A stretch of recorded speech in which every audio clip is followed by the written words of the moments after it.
est-ce que ça nous choque à ce point-là, finalement, aujourd'hui, d'utiliser, encore une fois, ce driver qui est l'excellence, qui peut nous tirer vers le haut.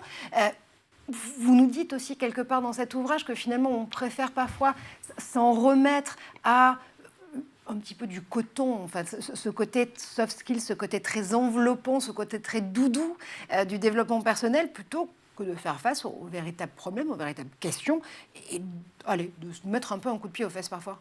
Oui, alors en fait, quand j'attaque les soft skills, par exemple, c'est pas, je dis pas que les soft skills c'est pas bien.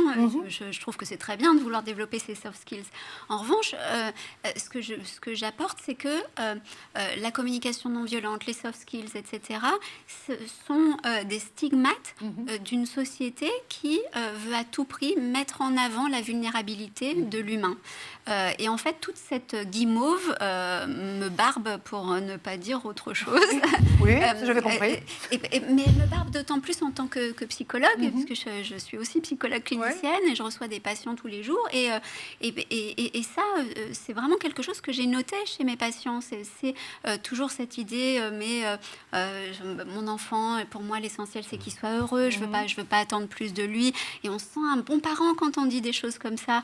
Non, tu t'attends pas plus de lui, en fait. Et donc, si ton enfant, il se retrouve à 40 ans chez toi, pas de travail, pas marié, rien, et que il est heureux, il est bien, s'il te dit lui-même qu'il est heureux, alors c'est OK.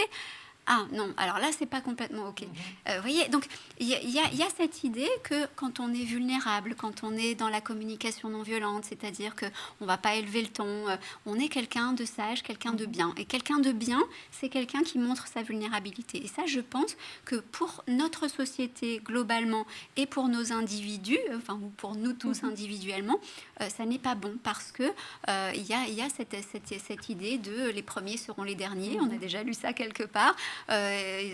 Cette idée que quand on est quelqu'un de fragile, de vulnérable, on est quelqu'un de bien. Et donc, on communique toujours là-dessus. Et notre société, alors moi je dis qu'elle se féminise, mais pour moi, c'est pas une question d'être un homme ou être une femme, mais il n'y a que des codes féminins, j'ai l'impression, dans notre société. La communication non violente, la rondeur, les soft skills.